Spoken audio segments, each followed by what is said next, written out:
The curation of the content that you heard this morning was intentional. And when we think about the lessons that our three speakers spoke about today, I want to reflect on that as we set the stage for what's to come over the next several hours, and you visit some amazing presentations with districts sharing their work around what we are trying to do collectively in this room. Ari, you taught us about the long path. And for many of us in this room, we understand that the education model is over a century in the making. And problems worth solving aren't going to be solved overnight. And part of the vision of this framework that we are collectively engaged in today is this idea that we are indeed designing for the next generation.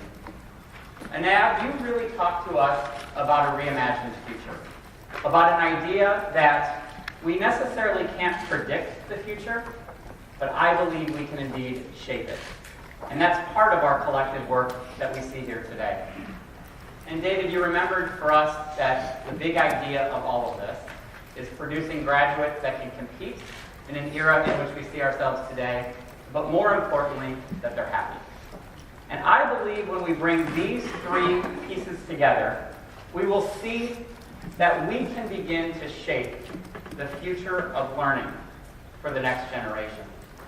And so it reminded me of a quote that was inspired in Wired magazine when it first launched, which was this idea that in an age of information and the overload in which it was there, the ultimate luxury is meaning and context.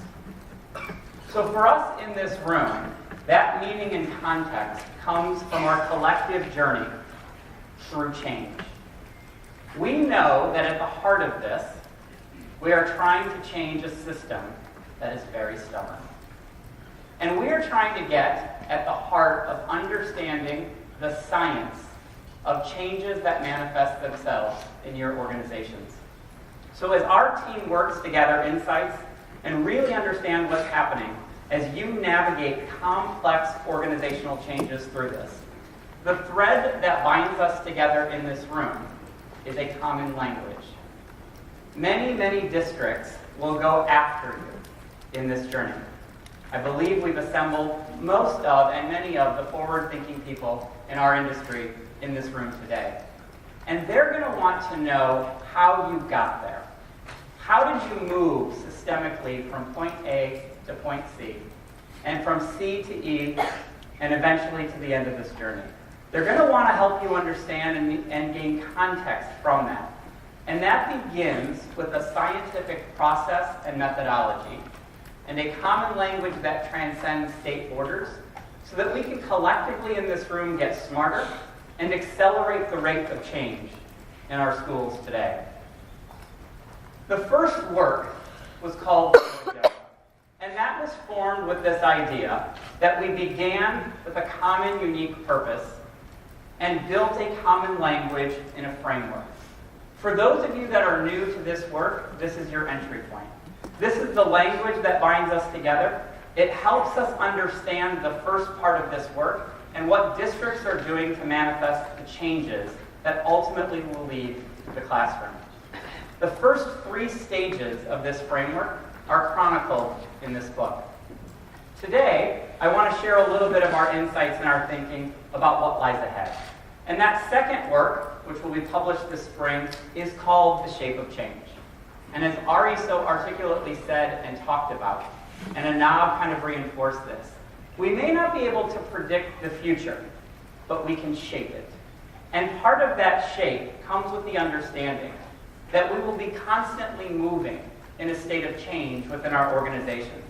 And we want to be able to understand what that looks like, how to translate that success, and be able to share those insights as others that will follow in the future. I believe that this is the antithesis and the actual journey of what we're trying to do. The transition to modern personalized learning goes way beyond any single person or an initiative. It calls for a district to engage in a synchronized movement of people and solutions from every corner of our industry. And that is why you saw this morning's content that was curated, designed to open up our imagination and begin to think about how all of these pieces come together. It is our job that we begin to make these invisible forces of change within a district become visible to us. That begins to see the science of what's happening as you lead people and communities through something that will be indeed complex. The more we can make the changes within the system visible to others and to ourselves, the better we're able to accelerate the rate of this change. And so that becomes clear as we think about the idea of this first part. What you see up here is the Digital Convergence Framework. And I want to talk to you a little bit about a journey of a district as we start to learn the first several pieces of the first 2 or 3 years of this work. If you notice up here, and this is a little bit difficult to see, you can see here, or you can take a look up here, that one of the things that we're learning to visualize is this idea of what happens in leadership as districts begin this critical journey.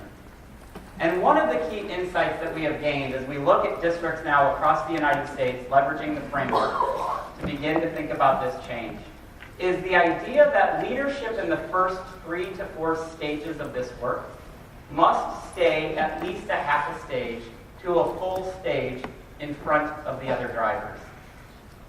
And if you look at this visualization up here, or we begin to take a look at the leadership strand, what you see here in this tool is that I am moving up to stage 4 in leadership, and I see that the building blocks of this are the very specific success indicators within the framework as it relates to leadership. And why is that important? If you think about the synthesis of what's actually happening, one of the things that we are learning about this work is that scaling personalized learning requires leaders to be skilled at understanding the social and psychological factors of change. Effective leaders provide clear direction, transparency, and support to resolve the resistance and alleviate the anxieties. You know this so well. People in our organizations are scared, they have anxiety, and they're worried about being competent in this new world. And so part of the first 4 stages of this work in leadership deal with the hearts and the minds of your organization. When I think about the compelling themes of what is happening specifically in the framework as it relates to leadership, I think about several key factors. First is that there is a compelling vision of where we are headed. The second is that there's a clear direction set forth in your district. We heard that from David today and the work that's happening in Cajon. That there is an ability to engage stakeholders in the co-construction of where you're headed. It reminds me of John F. Kennedy in 1960 when he said to the moon by the end of the decade. He set a clear vision, but he needed engineers and scientists, he needed cultural anthropologists, he needed folks from every sector of American life to make that actually happen. Leadership in this work requires a clear direction from all of you sitting in the room that vests the community in the fact that the old model isn't working and that we're striving for something better and we're striving for something different. The other piece is the ability to build a shared identity around this work. In our American society and culture, we do this so well in sports. I think about all of the communities I visited, the Friday night football games, the community colors and mascots. There is an identity in your community through sports. We often don't do that about teaching and learning. This work is about building a culture and a community and a shared identity in the learning experiences that you want for kids. And it's deeply ingrained in the first 3 stages of leadership in this work. And then we are learning that effective and continuous communication through this process helps people come to terms with the changes that ultimately will manifest themselves in this. So when we look back to the framework, in the first 3 stages of this work, and for those of you that are able to access this technology in the platform, look for these things. We believe they're early intervention signs, they're warnings, and they're able to help you shape where the organization's going. The key work in these success indicators in leadership lead us to being able to create conditions that tell the next part of the story. The next piece of this lies within what we call the instructional and technological infrastructure of your organization. These three drivers during the first three stages of this work need to be locked in step with each other. And when we ask ourselves why this is, the technological and instructional infrastructure needs alignment. The end users of a system that you are creating, teachers and students, often feel that the curriculum doesn't match the technology, that the technology doesn't necessarily understand how to necessitate the facilitation of that within an instructional model. And people need to understand how all of these interrelated pieces are working together. And if you look at the big pieces of this, we go from a compelling vision to actually defining the classroom of the future. And part of that is not necessarily exactly that you're going to know right where that's going to be, but it begins to create the inherent values that you want to see in every single classroom. And part of that is designing a modern curriculum that goes with it. So we see the idea that curriculum can be responsive, and it can be relevant, and it can be adaptive, and it can be anywhere, anytime. And we're beginning to expand the boundaries of the classroom and the definition with that. And then the third part of this middle layer of this infrastructure is building an ecosystem. And that ecosystem brings together productivity tools that are made digital, content, the understanding of how we take student information systems and build those components together so that we can actualize the key pieces on here. As we look at some of these tools to actually visualize this that we're building, and you can see up here on the chart that I've got, I can also do the same thing to actually visualize the changes that are happening within this. This is one of the tools that we're working on at Modern Teacher to begin to help people understand the data sets that go with this and to be able to see the interconnectivity of these things that come together. But the key piece here, whether you look on this chart over here or this one here, is the idea that during the first three stages, instructional models, the modernization of curriculum, and digital ecosystems need to be tightly aligned. And so when you look at your district's journey through this framework, and you hear a lot of the stories that are going to be happening today, look for those pieces. Leadership needs to be out in front. The next three layers of the system need to be tightly aligned together. And the success indicators become that framework and that methodology and that process to help the changes happen. This leads us to the last piece, which is this idea that as you build a reimagined classroom of the future and a district that is ready for the change, ultimately in the first three stages of this work, you are creating the conditions for the change to scale. Stages 1 through 3 of this work are all about the culture of your organization, and then building the necessary tools to make that happen. And intentionally, the last driver of this framework, the role of professional learning, gets at how do you take a workforce and help them become proficient in your vision. And as we're learning some of these pieces, we believe that this gets at what the work we're trying to do. In building off of Malcolm Gladwell's work, the tipping point.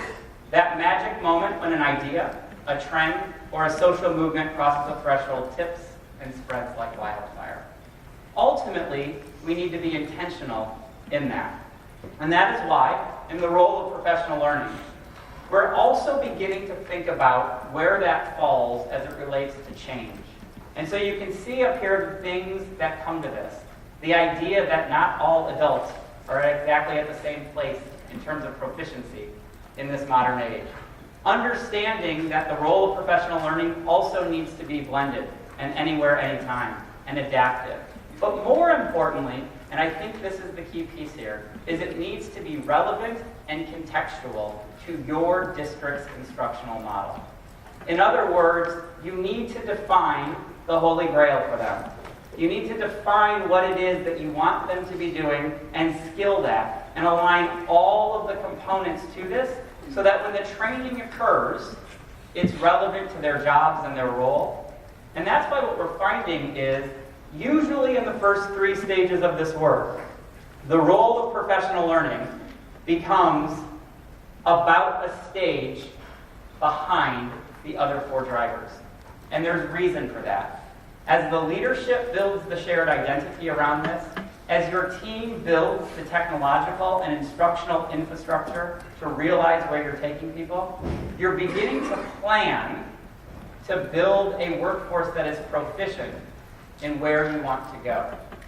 If professional learning were way out in front of these other drivers, and you were at a stage 5 in this, we're learning that there's confusion because it's not contextual and relevant because you haven't built the necessary tools to actually realize what it is you want teachers to be doing.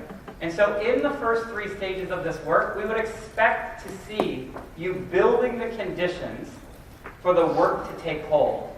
Ultimately, great leaders create the conditions for the innovation to happen. And we need to continue to see our role in that. It's the opposite of a top-down model. You're being skilled at navigating the organization to create these conditions so that when you're ready, you will launch a tightly aligned series of professional learning experiences and coaching experiences for teachers and understand where they're at as it relates to proficiency. Because the biggest thing that we want to see is when you get here, you need to know how you got here. And that is because reaching the proficiency tipping point doesn't represent random success. It represents over a year in the making of an outcome where you were strategic and intentional. And in this work, we believe as the shape of change happens, and you are understanding how you're going to intentionally build a workforce through the stages that become proficient in your model, it's the alignment that happens between them. So what we would expect to see over time is that when you've created the success indicators in stages 1 through 3 and the other 4 drivers, and you begin to launch a series of professional learning experiences for teachers, you're intentional about building a workforce that is skilled in the new era. And in each stage, you add folks that are skilled and proficient in your instructional model. And ultimately, that is the context of the framework. I get asked time and again when I think about the framework, well, what does it look like when districts get to stage 6 or 7? And the answer is, I don't know. And that's okay. But what I deeply believe is that you can shape that. And the design of the framework is nimble. It's designed to make sure that it works in rural Texas, or in Maine, or in California, or in the inner city of Chicago. It's nimble. It's not an initiative. It's not something you're going to go implement. It's a rigorous process and a methodology to understand change in your organization. And the next book that we're going to be releasing talks about what happens in subsequent years as you understand the shape of change that's happening in your district. But more importantly, the bind that we have here together is that common language. And so if you're new to this work, we would encourage you to go to the introduction on Digital Convergence, which is the first session that my colleague, Dr. Anne Chavez, will be doing. It will help set the day for you. And if you're not new to the work and you're engaged in this, we believe that we've curated content across all of these sessions over the next several hours together that helps people understand and share our collective insights, the body of knowledge that we're creating together as a network. And as our network continues to grow, as our network continues to grow, we're good. I'm done on the last slide. Thank you. It was the perfect timing to do that. I woke everybody up. As our network continues to grow, we believe that these insights will help us get smarter, faster. And one of the things that I would ask you to look for as you think about this, in all of the sessions that you will see today, we've asked the presenters, when it's appropriate, to put and label in the upper right-hand corner the success indicator within the framework that they use to solve that particular piece. Ultimately, the framework guides you in the journey, but your community answers the question. This is the science about how we lead people through complex change and ultimately build a proficient workforce skilled in what it is you want to change. And so that's the thread, that's the glue that will keep us together. That language that we're able to share as certain districts reach stage 3 and stage 4 and stage 5. And you'll see how others were able to solve these challenges. And then we share and disseminate that information across the network. I said earlier today, it is our goal to double the size of this conference by next year in La Jolla. We believe we're on a mission to do that. And at its core, our work and our mission is modern learning at scale. And scale is the key term here today. It's different than a pilot. It's different than a single initiative. It's saying that we're going to create learning experiences for kids that span the system, that deeply look different than they do today, and we're going to ensure that every single kid has the opportunity to go to school in a place that makes sense for the world in which they're going to inherit. And that's different than a lot of things that are happening today, where we look at small sets of pilots or we do innovation on the perimeter of the classroom because we can't figure out how to move that into the core. And this work is about scaling the core and making sure that that instructional experience for kids has an opportunity across your system. And we believe the only way to scale this is by getting smarter about the changes that are happening and collectively sharing that together. So with that, that sets our context for what happens the rest of the day. I am super excited that all of the presenters today are going to share their hard work, their sweat, and in some cases their tears, because I have visited just about every single district, as they navigate the framework of this journey to transition traditional classrooms into modern learning environments. And that collective insight, that shared body of knowledge, we want to spread like wildfire. And at its core, this is about complex organizational change that Ari talked about, which is a long path in this for us in our career. And ultimately, reimagining a future and a possibility that not folks from the outside are going to shape, but the leaders that are sitting in these positions today. It's our job to shape what learning looks like in the future. So with that, I welcome you to this conference, and I'm super excited that you're here.